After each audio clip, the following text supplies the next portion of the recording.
Hi there, welcome to the archives. We're going to Ireland and the UK.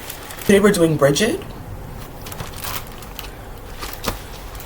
We're returning to 50 goddesses, spirit saints, and other female figures who have shaped belief. Today we're going to Brigid.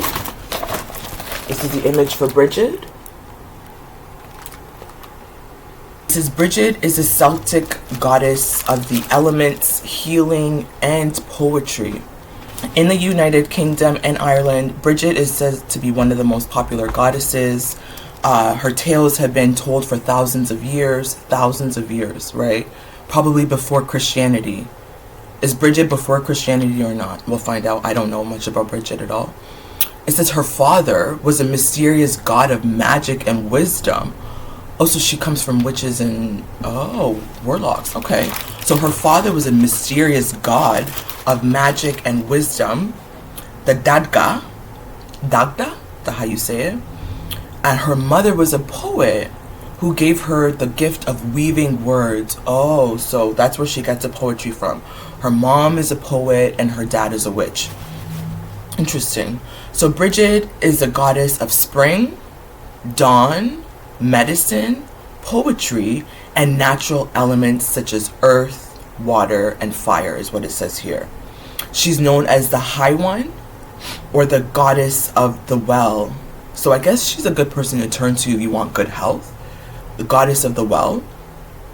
Well as in the well water or well as in you're doing well. I don't know what to interpret that here. But she says the goddess of the well.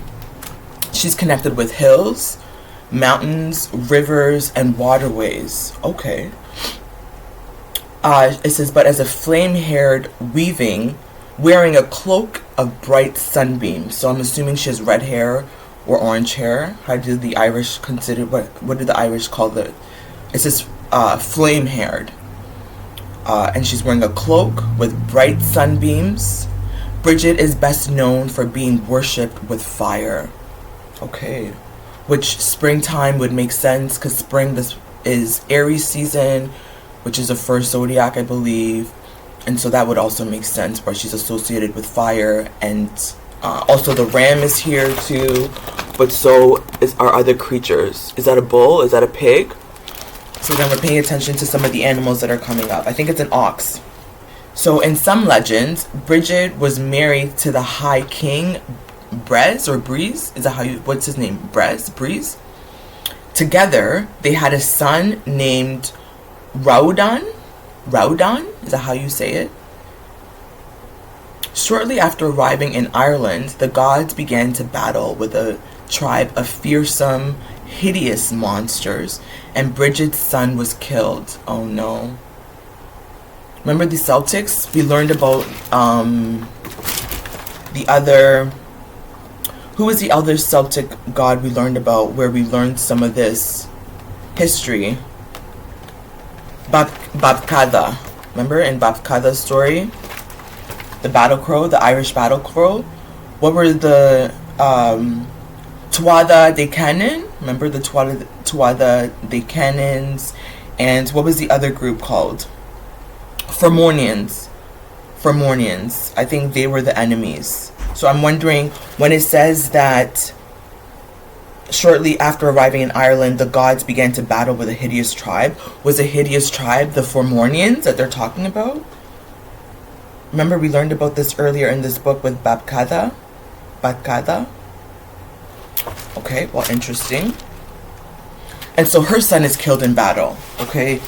She ran onto the battlefield shrieking and weeping so loud, she's yelling. Babcada was also known for yelling onto the battlefield as well too. And so her weeping has come to be known as keening, which is a wailing song of grief that inspired many poets and musicians through the ages. And you could hear them at funerals. Is there a connection between keening and the Keenans? Because the Keenans is an Irish name. Just curious about that. So that's a word. Keening is the Irish, you're wailing. It's a form of grief and it's inspired poets and musicians. So Brigid's role as an earth mother is very important, is what it says here on page 33. She's honored for her wisdom in many areas. She inspires artists, she inspires architects, she inspires metal workers and craftspeople of all trade. She's a pure heart. She's also very busy mind. She's a goddess. No, it says if you have a pure heart and a busy mind, Brigid is a good goddess that can help you. So she'll help a lot of Aquarius because we have a really busy mind. Sometimes we have big hearts, but like we're also really mean. But that's not. So she's a guardian goddess of pets. She has her own animals that she's associated with. She has 2 oxen. Remember I said oxen? They have names. Fee and Men. Those are her oxen's names. That's so cute. And she has a pig named Torque. Oh, Torque Triath. King of the Boars. Wow, what a name. Torque Triath. And she has a ram named Kerp.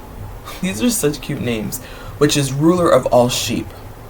People believe that there's a connection between Brigid and a Christian saint named Brigid of Kildare.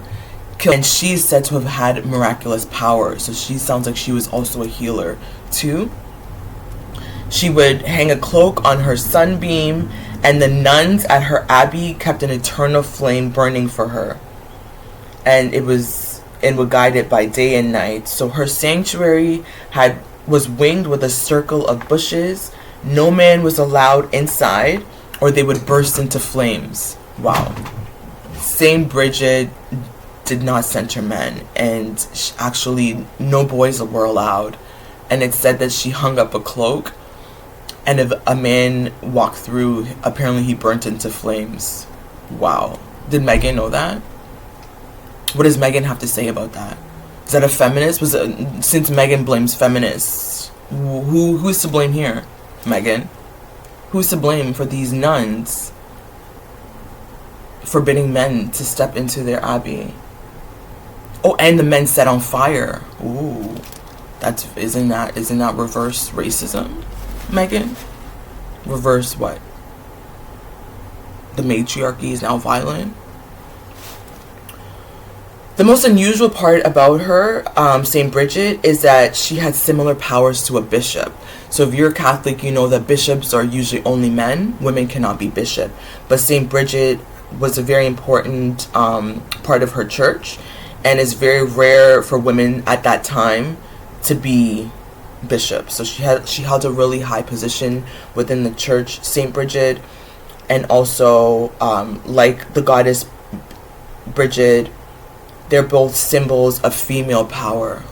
Also, it's not just the modern day feminists that are telling people that so even in Ireland, the ancient Irish ways was that women did have some power. Oh, did Megan I don't even know that. Does Conor McGregor know that? Do Irish people know their history? Because a lot of Africans don't. So it would make sense if a lot of Irish people don't know their history either. So basically, many pagan practices were wiped out, right? We don't like paganism, boo, bad. Christianity, yay, woo, woo, woo. And so a lot of Irish people converted to Christianity. Like I said, Protestants, Catholicism, there are other denominations, Irish.